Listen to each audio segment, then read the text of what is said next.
Hello everybody, welcome back to Screen Stars. I'm here today to bring you my review for Season 2 of The Mandalorian. Now, fairly recently I watched and reviewed Season 1 of The Mandalorian, and I knew I was late getting a chance to watch that, but I did explain why in that review. And I have now had the opportunity to watch all of Season 2. All 8 episodes, and I have to say I think this season continued the top quality that we got in the first season. I have seen some people comment that they thought it was a little bit just not as good as the first season. I kind of disagree. I think they're very similar in quality here. A little bit more formulaic, I think, maybe season 2, but I don't think that's a bad thing either. It gives an awful lot back to the fan base. It expands on the lore as well. We learn more about characters we've never got to learn about before, like the Sand People and things like that. And I thought it did a really good job this season of the characters it reintroduced. Gave them more to do, some of the characters. And in particular, there was a character that they brought back from season 1, the prison episode, who I didn't care for his character in that episode, or that episode in particular, and they brought him back in season 2, and I thought they did far better with his character, and I thought the episode was a very strong episode. But essentially, in season 2 here, and there will be some spoilers here and there in this, I'm not going to go massively into spoilers, but the big talking point at the end of the season I do want to talk about. So the big story here in season 2 is the Mandalorian is looking for more of his kind because he has been tasked with taking Baby Yoda to the Jedi. But he doesn't know anything about the Jedi, and he needs to learn where he can find the Jedi. So initially he starts off with the season looking for more of his kind, and he stumbles across a character on Tatooine who has got some Mandalorian armor on. He discovers that he's not a Mandalorian, and he agrees to help them on Tatooine so he can get this armor back. And this is the episode with the Sand People and things. I really quite enjoyed this episode. I thought it was really good.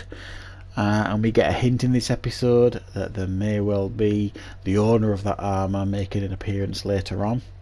And so it goes on. The early episodes are essentially him looking for more of his kind. The second episode, he crash lands on a planet, an ice planet, when he's trying to help this creature get to this planet with her eggs so that she can, hatch these eggs with her husband. A really good episode. I did enjoy the episode. Thought it was a strong episode. There were some nice comical moments in it as well, because Baby Yoda keeps nicking the eggs to eat. And some really creepy moments as well when they get attacked by these ice spiders and things. So I thought that was a strong episode. To be honest, I thought they were all really good. There were none that I looked at and thought, I didn't care for you at all, really. I thought they all did particularly well here.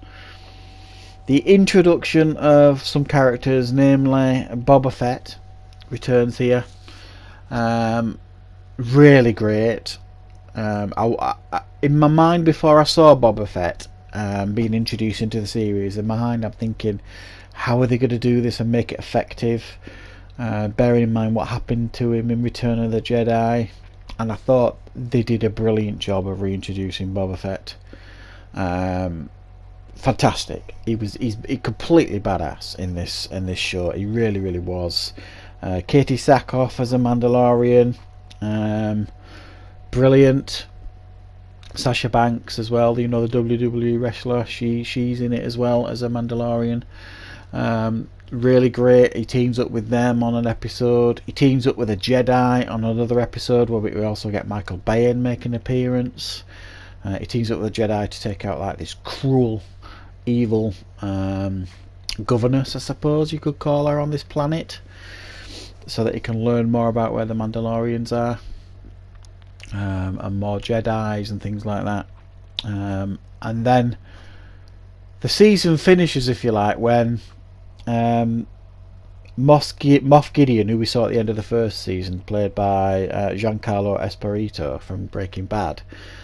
He manages to get hold of Baby Yoda, and the last couple of episodes are the Mandalorian putting a plan together with his allies trying to get Baby Yoda back. And the finale, the last 2 episodes in particular, I just thought was outstanding. I mean, brilliantly done. Very, very exciting to watch.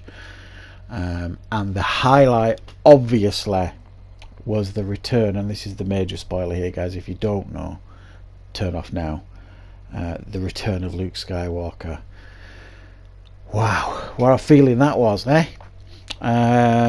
Wonderful to see Luke Skywalker return.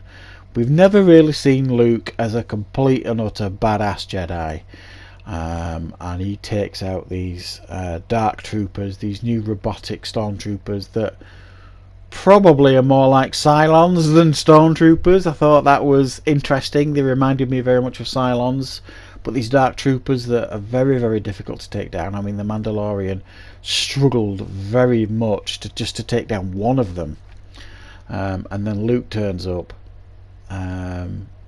takes out a whole squad of them in order to get to the Mandalorian and Baby Yoda. And the reason he's doing that is because we see in a previous episode Baby Yoda reaching out in the Force, in the hope that a Jedi will sense him and come and search for him and help him, which is why Luke Skywalker turns up. I thought they handled it brilliantly. It makes me really excited for season 3 now, where it's going to go. I think the show's just getting better. The effects are incredible.